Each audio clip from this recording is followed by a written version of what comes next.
Assalamualaikum warahmatullahi wabarakatuh. Jumpa lagi di channel saya Gazi Van Techno. Pada video kali ini saya akan membahas pelajaran fisika kelas 12 yaitu induksi elektromagnetik. Pada bab sebelumnya itu ada medan magnet. Nah, apa bedanya medan magnet sama induksi elektromagnetik?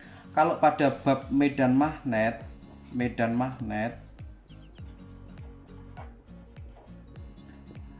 kawat yang berarus listrik ya. Jadi arus listrik itu bisa menimbulkan terjadinya medan magnet ya. Kalau pada bab ini induksi elektromagnetik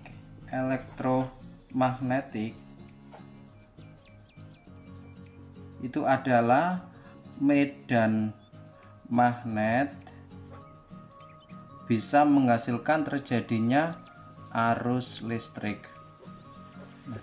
Oke, sekarang kita bahas untuk induksi elektromagnetik ya. Mengapa kok bisa menghasilkan arus listrik? Oke, nah kita belajar dulu tentang flux magnetik. Flux magnetik ya. Jadi flux magnetik.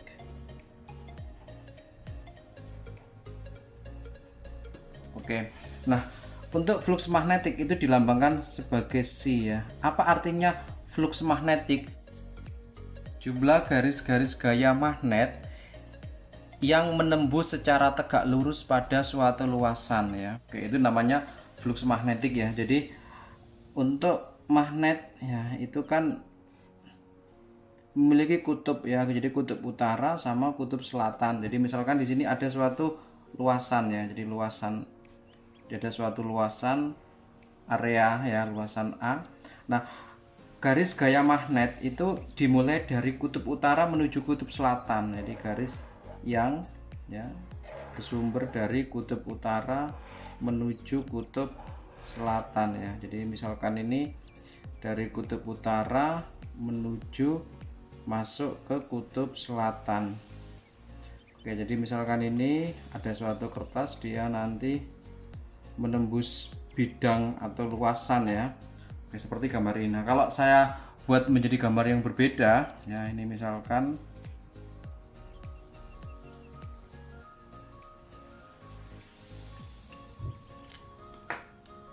ini adalah garis normal. Jadi ini adalah garis normal. Nah, garis normal itu garis yang tegak lurus pada bidang ya. Ini garis normal. Terus kemudian garis-garis ini itu menembus ya, jadi menembus pada bidang. Jadi garisnya itu misalkan banyak sekali. Oke, ini adalah B ya, jadi medan magnet ini dengan sudutnya di sini adalah theta. Oke, jadi sudut yang dibentuk B dengan garis normal. Jadi B nya ini garisnya banyak, jadi saya ambil satu di sini ya, tegak lurus pada bidang. Oke, nah untuk menghitung nilai flux, jadi flux itu jumlah garis gaya magnet ya, dirumuskan C ya, itu sama dengan B dikalikan A dikalikan dengan cos theta ya, dimana C itu sama dengan flux magnetik ya, atau jumlah garis-garis gaya magnetik. A itu sama dengan luas bidang, satuannya adalah meter persegi, sedangkan flux magnetik itu satuannya Weber ya. Terus kemudian B itu sama dengan kuat medan magnet, satuannya Tesla, sedangkan theta, jadi theta itu sudut yang dibentuk antara N dengan B ya, jadi garis normal dengan B. Sekarang kita ke hukum Faraday ya.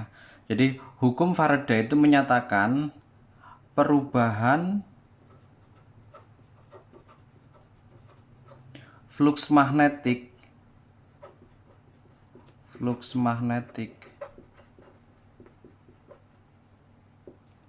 pada suatu kumparan akan menghasilkan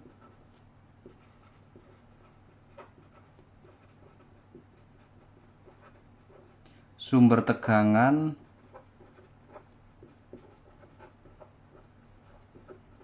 atau GGL induksi. Nah, untuk besarnya GGL yang ditimbulkan, jadi untuk besarnya GGL yang ditimbulkan, jadi besar atau nilai GGL yang dihasilkan itu nanti akan sebanding dengan laju perubahan flux magnetik. Jadi laju atau kecepatan ya, laju perubahan flux magnetik.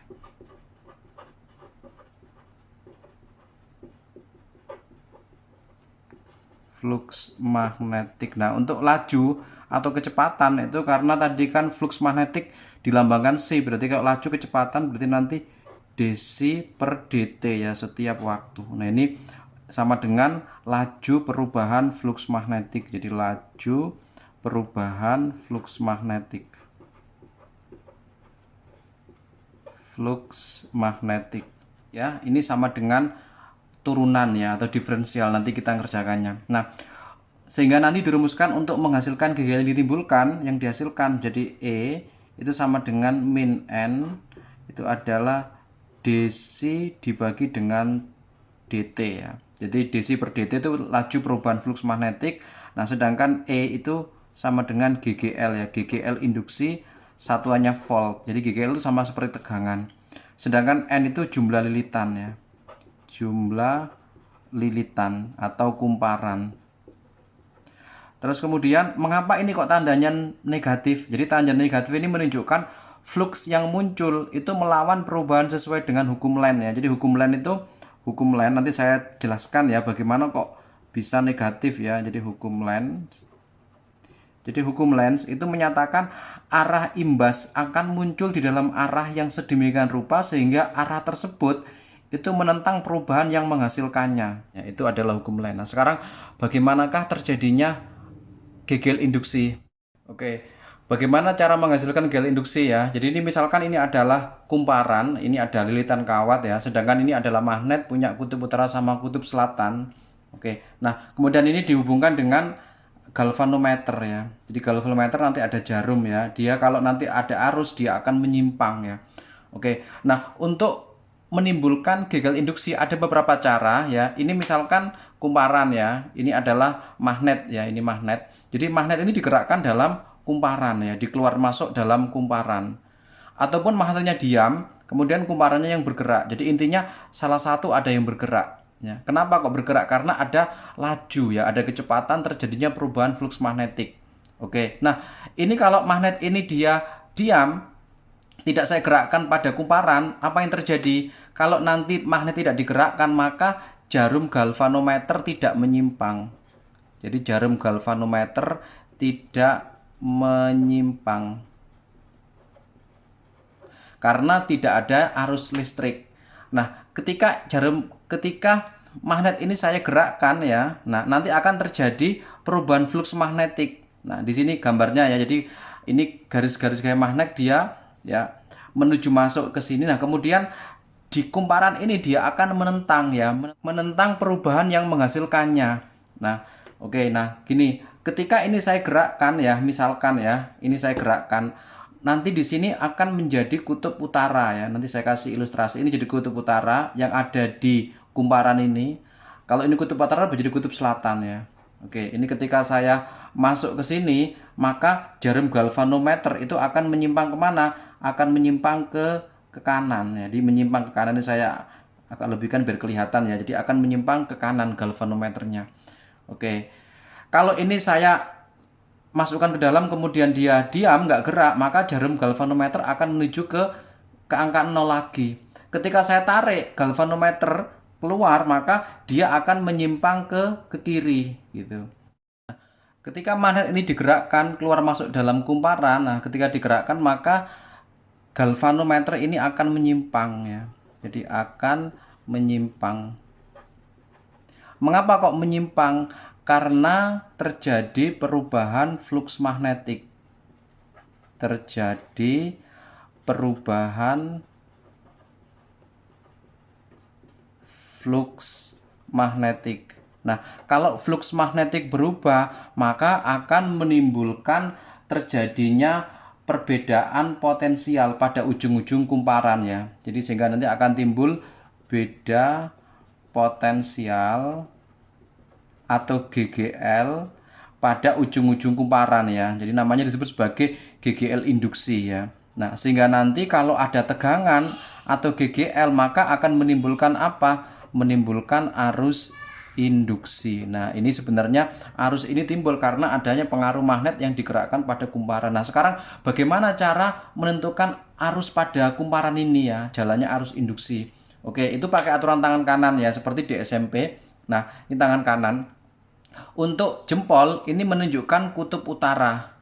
Sedangkan 4 jari ini menunjukkan arah arus. Nah, seandainya aku ngambil ini kutub utara, yang di sini kutub utara, ini pasti kutub selatan ya. Jadi jempol kita letakkan kutub utara. Nah, oke, berarti kan gini ya. Oke, jadi nanti seperti ini. Oke, berarti nanti arusnya dia ke bawah, arusnya. Berarti nanti arusnya seperti ini ya. Oke, jadi arusnya dia seperti ini karena saya masuknya dari sini, ini soalnya jempol kutub utara. Oke, jadi seperti ini.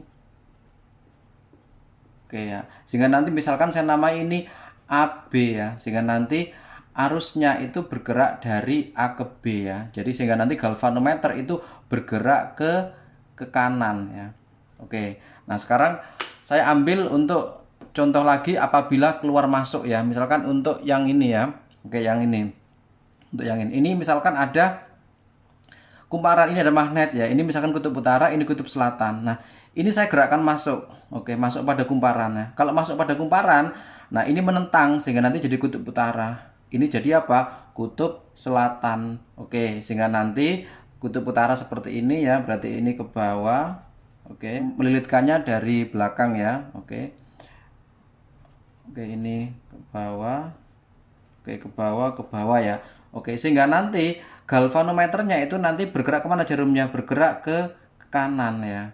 Oke, bergerak kan karena arusnya di sini ya. Oke, arusnya berjalan ke sini. Nah, nanti triknya itu arusnya dia menuju ke kutub utara pada kumparan ya. Oke, contoh lagi. Nah, sekarang kalau ini itu magnetnya pertama atas tadi masuk, yang ini keluar ya. Saya gerakkan keluar. Nah, bagaimana yang terjadi? Kalau keluar, ini nanti jadi kutub apa? Jadi kutub selatan. Oke, sedangkan ini jadi kutub utara. Nah, berarti nanti gimana saya masukkannya? Nah, saya melilitkannya dari ini sini karena jempolnya sebagai kutub utara. Nah, dari sini. Oke, berarti nanti jalannya seperti ini nanti ya. Oke, seperti ini. Oke, nah berarti nanti arusnya berjalan dari sini sampai sini ya karena muter ini ke sini ya, sehingga nanti galvanometernya dia kemana? Bergerak ke kiri. Jadi galvanometernya nanti menuju ke sini ya, ke kiri. Nah, triknya tadi itu dia menuju ke kutub utara. Nah, sekarang ini lagi ini. Sekarang yang saya dekatkan ini kutub selatan. Kalau magnet ini saya masukkan pada kumparan, nah ini jadi kutub selatan. Jadi dia berlawanan. Ini berarti jadi kutub apa? Utara. Nah, sekarang gimana arah arusnya? Karena ini kutub utara, berarti tangan saya gini ya. Oke, jadi tangan saya gini. Oke, jadi melilitnya dari atas karena dia utara. Berarti nanti arusnya jalannya seperti ini. Oke, nah berarti nanti galvanometernya dia bergerak kemana jarumnya? Bergerak ke kiri ya, menuju utara karena arusnya berjalan kan dari sini seret ya. Misalkan ini namanya A, B ya, ini dari A ke B ya. Oke, menuju utara. Terus kemudian sekarang yang ini kutub selatan, saya tarik ya, saya tarik. Ya, saya keluarkan. Galvanometernya kemana? Oke, kalau ini selatan ya, ini jadi utara karena dikeluarkan ya.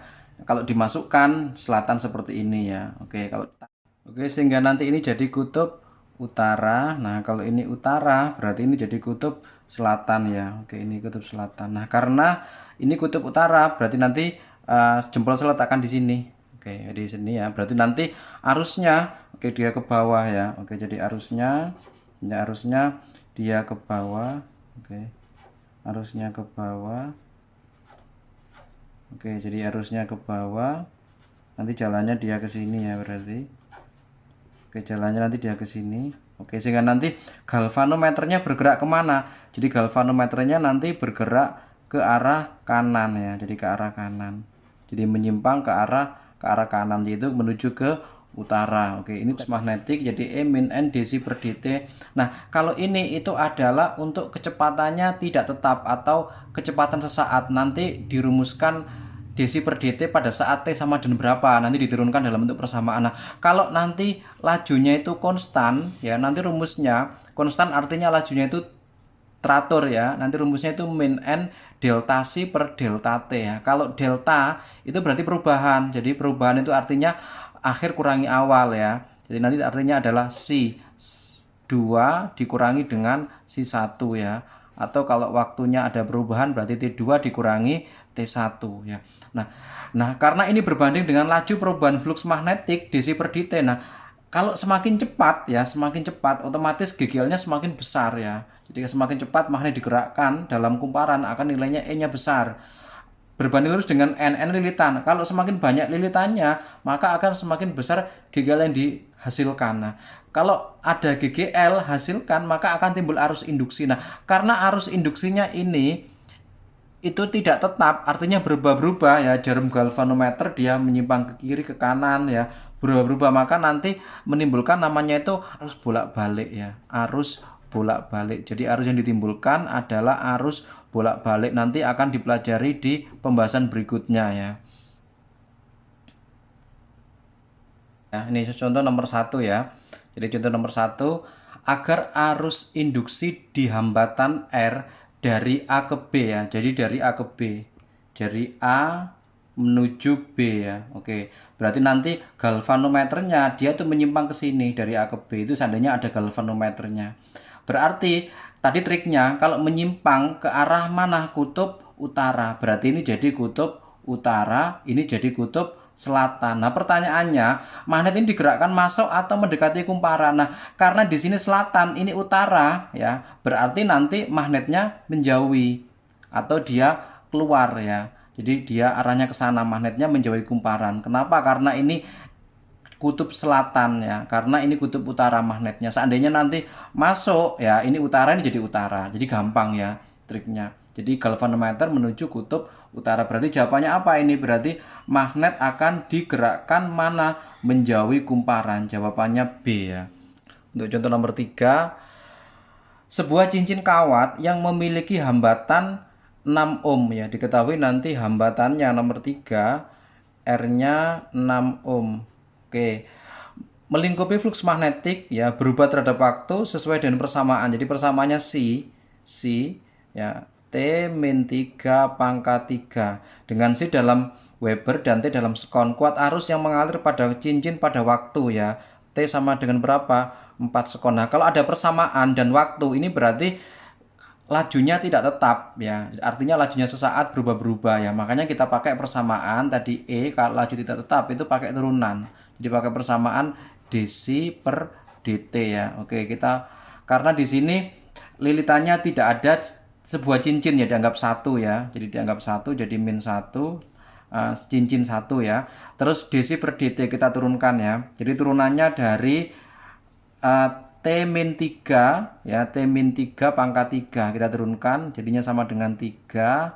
Oke, terus kemudian T-3 nanti pangkatnya berkurang jadi 2 ya untuk turunan. Oke, terus kemudian kita masukkan min 1, terus kemudian 3. Oke, untuk T-nya berapa? Detik 4. Masuk di sini 4 min 3 pangkat 2. Oke, sehingga nanti min 1, kemudian 3, 4 dikurangi 3, 1 ya. Sehingga pangkat tetap 1. Sehingga jawabannya jadi berapa?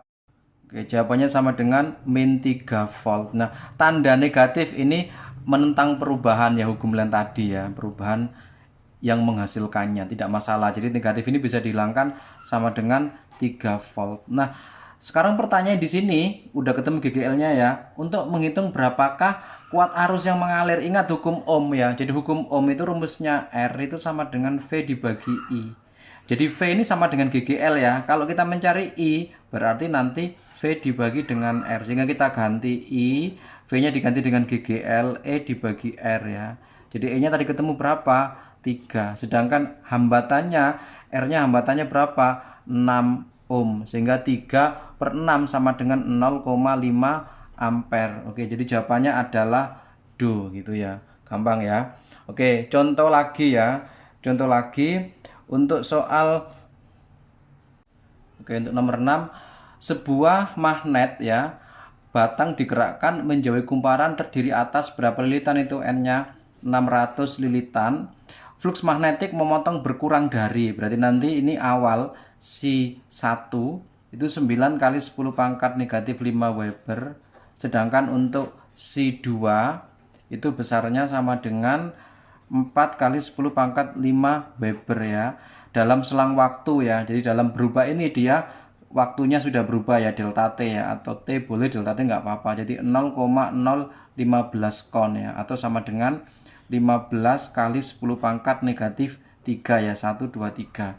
Pertanyaannya besar Kegel induksi yang terjadi kedua ujung kumparan. Nah, karena ini ada si 1, si 2 awal ke akhir, berarti kita pakai rumus E itu sama dengan N ya, lilitan negatif delta C dibagi dengan delta T ya. Oke, masukkan lilitannya 600. Terus kemudian si 2 dikurangi dengan si 1 dibagi dengan delta T. Oke, kita masukkan nilainya min 600. Kemudian untuk si 2 4 kali 10 negatif 5 dikurangi 9 kali 10 pangkat negatif 5 dibagi dengan delta T-nya 15 kali 10 pangkat negatif 3. Oke, terus kemudian kita hitung min 600. Nah, 4 dikurangi negatif 9 itu jadi min ya. Jadi min 5 kali 10 pangkat negatif 5 dibagi 15 kali 10 pangkat negatif 3. Oke, sehingga nanti kita coret ya. Ini coret, ini negatif 2 ya. Oke, jadi min kali min plus ya. Nah, negatif 2 ini kita coret lagi. Dengan ini habis, sehingga nanti ini juga gitu kita coret ya. Nah, ini jadi 3. Oke, sehingga nanti tinggal 6 dibagi dengan 3. Jadi 6 dibagi dengan, ini tadi min ketemu jadi plus ya. 6 dibagi 3, sehingga nanti jawabannya sama dengan 2 volt. Dari GGL yang dihasilkan itu nilainya adalah 2 volt ya. Oke, jadi jawabannya adalah A. Oke, sekarang saya ke materi berikutnya, yaitu penerapan hukum Faraday sama hukum Lenz ya. Yang pertama itu adalah luasan kawat yang pertama. Jadi luasan kawat U ya.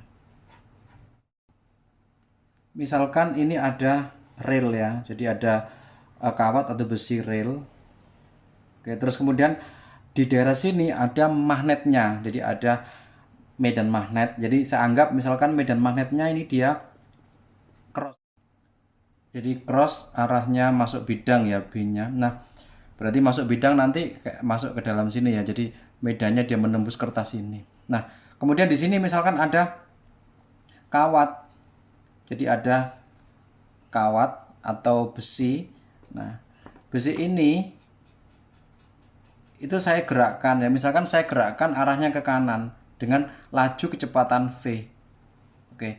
Nah, nanti kalau digerakkan ke kanan pada rel ini ya, kawat misalkan saya namai kawat PQ ya, saya namai kawat PQ. Jadi kawat PQ ini saya gerakkan ke kanan ya. Kalau digerakkan ke kanan maka luasan loop persegi panjang akan berubah. Jadi berubah bisa bertambah atau berkurang ya. Kenapa? Karena ada perubahan flux magnetik.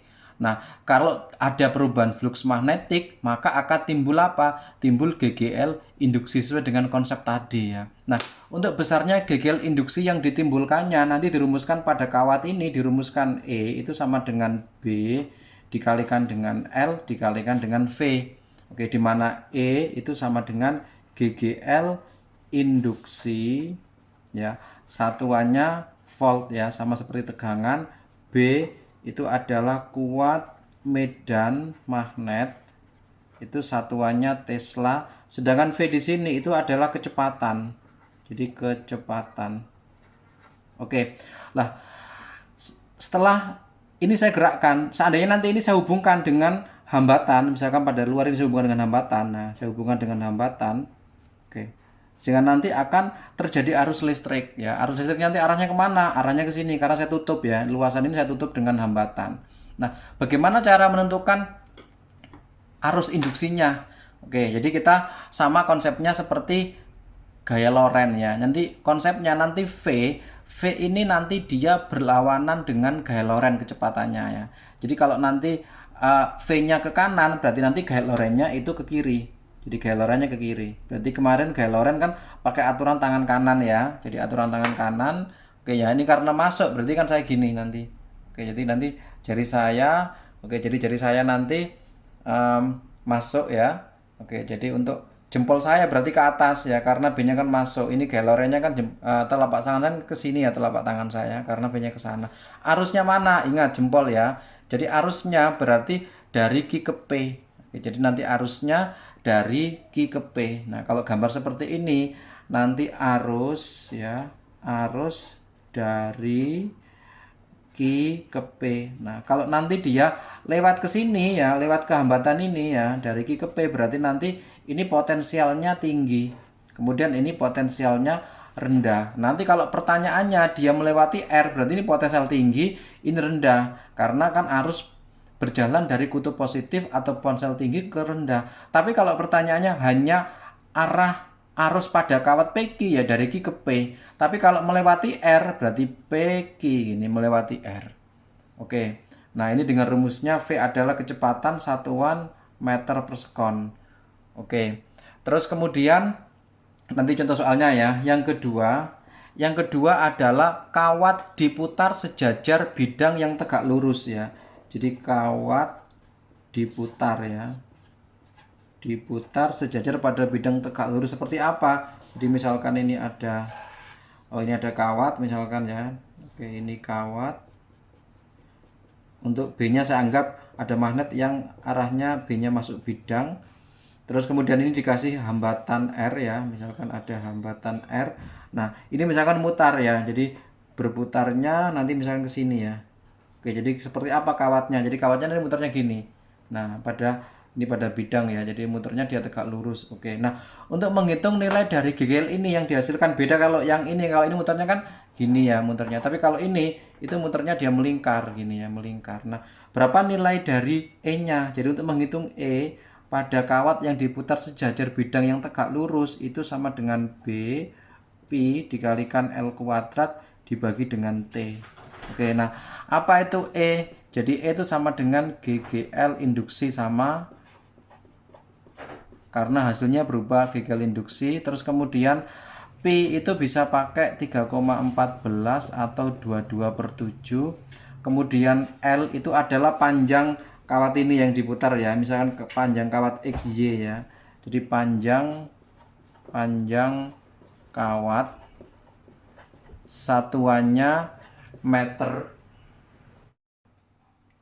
Sedangkan T itu apa? Ya, T itu adalah periode, satuannya sekon ya. Jadi periode ini waktu yang dibutuhkan untuk satu kali putaran. Jadi dia diputar ya, satu kali putaran dia namanya periode.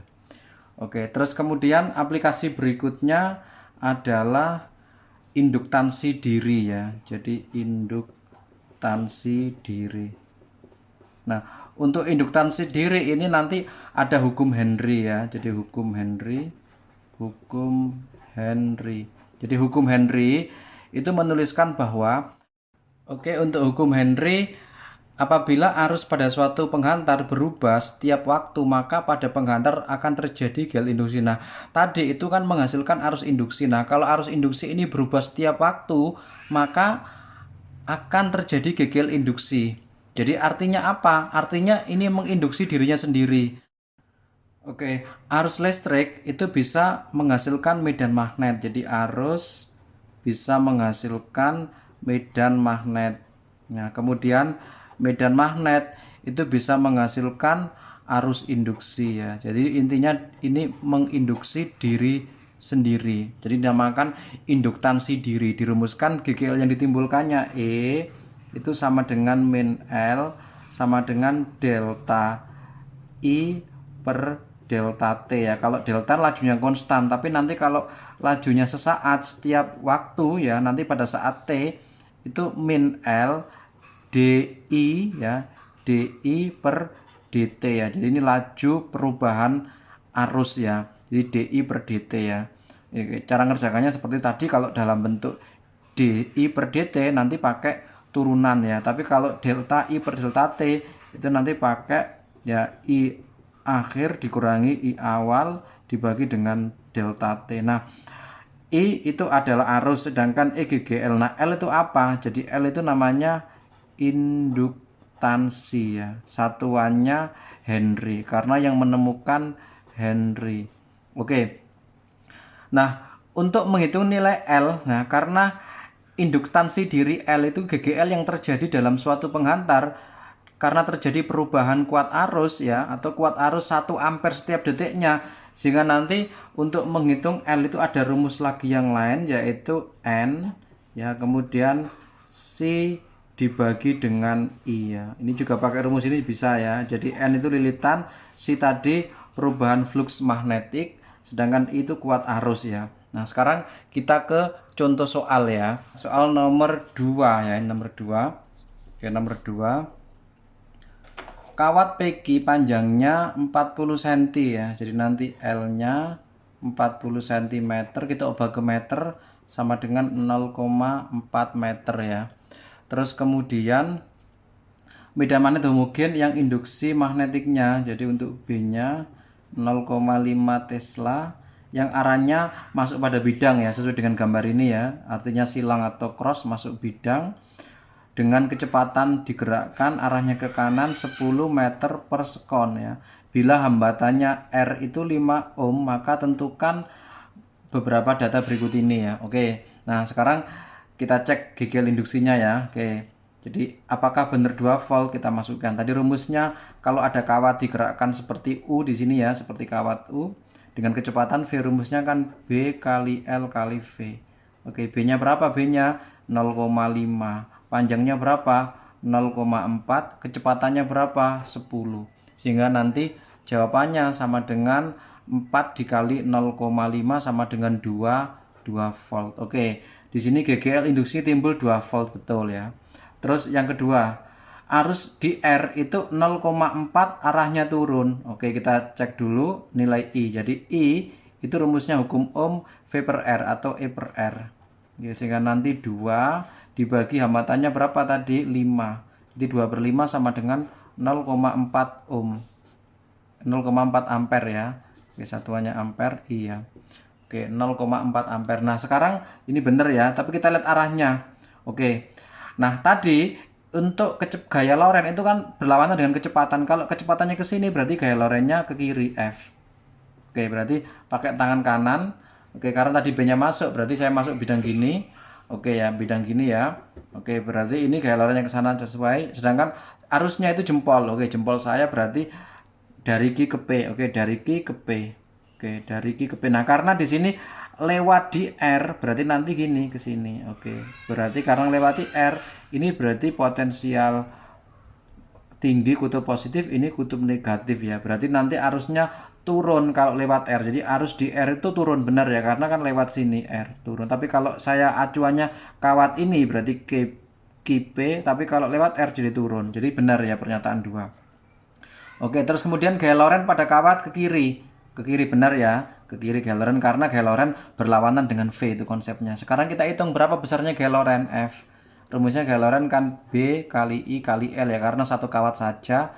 B-nya 0,5, I-nya tadi ketemu 0,4, L-nya panjangnya 0,4 ya. Oke, jadi jawabannya sama dengan 0,08 ya. 0,8 Newton ya. Oke, nah kita ubah ke milinewton ya. Jadi milinewton dikalikan 1000 jadi 1, 2, 3. Jadi 80 milinewton. Oke, benar ya, 80 mili Newton arahnya ke kiri. Terus pernyataan keempat, pada kawat PQ ya, P kutub negatif dan Q kutub positif. Oke, tadi P kutub positif ya, sedangkan Q itu adalah kutub negatif ya, jadi salah ya. Oke, jadi jawabannya 1, 2, 3 saja ya, jawabannya A. Terus kemudian contoh yang berikutnya ya. Oke, contoh nomor 5. Nah, ini nomor 5. Oke, contoh nomor 5. Untuk kawat PQ panjangnya, jadi L-nya panjangnya 50 cm. sama dengan 0,5 meter. Oke, digerakkan arahnya V ke kanan. Oke, dengan medan magnet B-nya 0,02 Tesla. Seperti pada gambar, hambatannya 0,02 ohm. Oke, pertanyaannya berapakah besar dan arah arus induksi ya. Oke, kita cari dulu nilai dari E ya. Jadi E rumusnya B kali L kali V. Oke, untuk B-nya 0,02, terus dikali L-nya 0,5, dikali kecepatannya berapa ini? Kecepatannya 2 ya. Oke, sehingga pokoknya sama dengan 0,02 volt ya. Oke, terus kemudian kita hitung nilai dari I ya, I. Oke, I-nya. Nah, rumusnya untuk menghitung I ya, I itu sama dengan apa? E dibagi dengan R ya. Oke, E-nya 0,02. Hambatannya tadi berapa? Hambatannya 0,02 juga ya. Oke, jadi jawabannya sama dengan 1 ampere ya. Oke, nah sekarang arahnya kemana arahnya ya? Jadi 1 ampere jawabannya, tapi kita lihat arahnya. Oke, ini otomatis gaya lorentnya berlawanan ya. Kiri pasti ya, berlawanan gaya lorentnya. Nah, ini keluar bidang. Kenapa? Karena B-nya keluar. Jadi nanti jempol saya itu berarti nanti arahnya ke bawah. Berarti arusnya dari mana? Kalau kawat berarti dari P ke Q. Jadi ke bawah arusnya. Kalau dia nanti melewati hambatan ini berarti nanti gini. Nah, berarti ke sini. Kalau nanti dilewatkan hambatan berarti nanti ini jadi potensial tinggi, ini jadi potensial rendah. Karena pertanyaannya hanya kawat PQ, arahnya kemana? Berarti dari P ke Q ya. Dari P ke Q. Berarti jawabannya adalah A ya. 1 ampere P ke Q. Oke, demikian video kali ini ya. Nanti tunggu di video kelanjutan berikutnya. Jangan lupa klik tombol subscribe dan like dan di-share ke teman-temannya ya. Semoga video ini bermanfaat buat kalian. Saya akhiri. Assalamualaikum warahmatullahi wabarakatuh.